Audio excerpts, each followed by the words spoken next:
Olá pessoal, mais uma vez a gente aqui falando sobre temas relacionados à advocacia criminal no âmbito de jurisprudência, no âmbito de novidades legislativas, também no que tange a julgados importantes, mesmo que de decisões monocráticas, ou seja, aqueles julgados que não têm força de jurisprudência, força de alteração de um precedente, mas que cria novos cenários para você utilizar na sua advocacia criminal.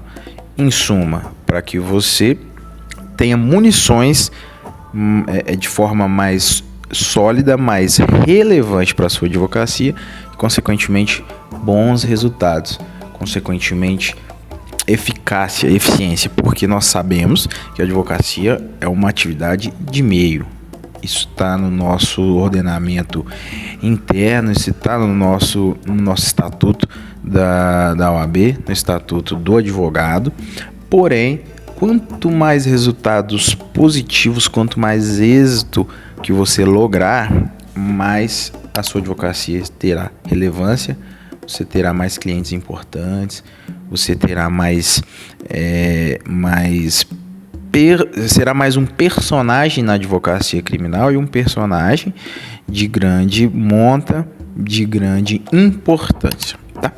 Então hoje nós vamos falar sobre um tema que foi afetado dentro de um recurso especial do STJ. Os recursos especiais, melhor dizendo, 2.003.735 e 2.004.445. Ambos os recursos especiais de relatoria do ministro Reinaldo Soares Fonseca. Esses recursos foram afetados, ou seja, aquele recurso que tem, isso é um instituto do Código de Processo Civil, após a sua reforma, e esses recursos, quando eles são afetados, posteriormente o tribunal, no caso o Superior Tribunal de Justiça, irá julgar esses recursos afetados e uniformizará a jurisprudência. Em suma, os recursos afetados, eles criam informativos, eles criam súmulas e unifica aquela discussão, aquele assunto, para que nos tribunais inferiores e até mesmo no âmbito interno do STJ não tenha mais segurança jurídica e que os juízes, seja de primeiro piso, de primeiro grau, os juízes de segundo grau, não julguem com o Código de Processo Penal do juiz da cidade tal. O Código de Processo Penal é diferente do juiz da comarca do estado de Minas Gerais. O processo tal é julgado o mesmo caso, diferentemente para o juiz da comarca do interior de São Paulo. Enfim, os temas afetados, eles são para uniformização da jurisprudência dos casos e, consequentemente, segurança jurídica. E no que tange a estes recursos que eu citei, e já está provavelmente em tela aí para vocês. Essa discussão, esse tema foi cadastrado como tema 1262, e que é a discussão acerca da primeira fase da dosimetria nos crimes de tráfico de drogas do artigo 33 da Lei 11.343 e que no âmbito de dosimetria, o aumento ou não aumento da primeira fase, ele poderá ser caracterizado como desproporcional ou não quando a quantidade apreendida de drogas seja ínfima.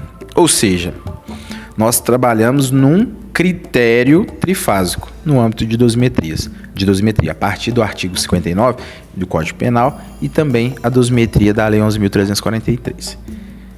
Circunstâncias judiciais após a segunda, isso na primeira fase. Na segunda fase, circunstâncias agravante e atenuante. E na terceira fase, causa de aumento e causa de diminuição de pena.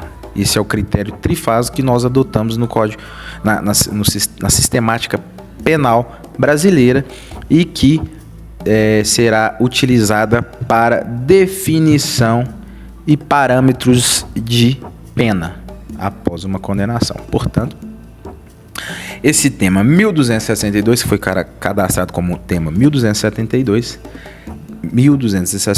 no STJ, de relatoria do ministro Reinaldo Soares da Fonseca, ele busca definir um aumento específico, um aumento limite, ou se é constitucional, se é proporcional o aumento, quando constatado uma ínfima quantidade, uma quantidade pequena de droga, independentemente da sua natureza. Então, a pena base, o crime de tráfico de drogas, o crime do artigo 33 da Lei 11.343, ele tem um patamar mínimo de 5 anos e um patamar máximo de 12 anos. Então, na primeira fase, quando vai ultrapassar o mínimo, o quanto mínimo, ou seja, de 5 para cima, então, quando adentrar a segunda fase, tem que analisar em quanto ficou a pena base. Então, essa discussão é para que, quando constatada uma ínfima quantidade, uma quantidade pequena de droga, independente da natureza, aumentar a pena base seja caracterizado como desproporcional, ou seja, que uma quantidade pequena no âmbito da primeira fase não poderá ser exasperado, não pode ser aumentado, não pode ter a sua pena base saída, aumentada, um pontapé inicial acima de 5 anos. Então, quando você, advogando, atuando em um processo em que existe essa situação, você cita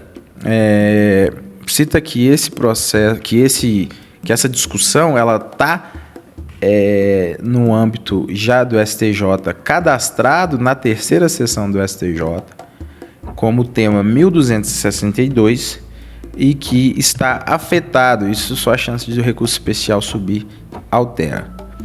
Então, para que haja até o momento que houver a determinação de um entendimento consolidado, sólido, fixo, que o STJ determinar em informativo ou em uma súmula, a partir deste momento terá uma uniformização, uma padronização da jurisprudência e, consequentemente, uma melhoria aí na advocacia, na sua advocacia criminal, em casos análogos a esses, em casos semelhantes a esse. Tá ok? Não se esqueça de inscrever-se aqui no canal, dar o like, comentar abaixo, pedir algum tema, porque isso aumenta o engajamento aqui do algoritmo do YouTube. Tá ok? Anísio Gil, Advocacia Criminal. Um abraço para vocês e até o próximo vídeo.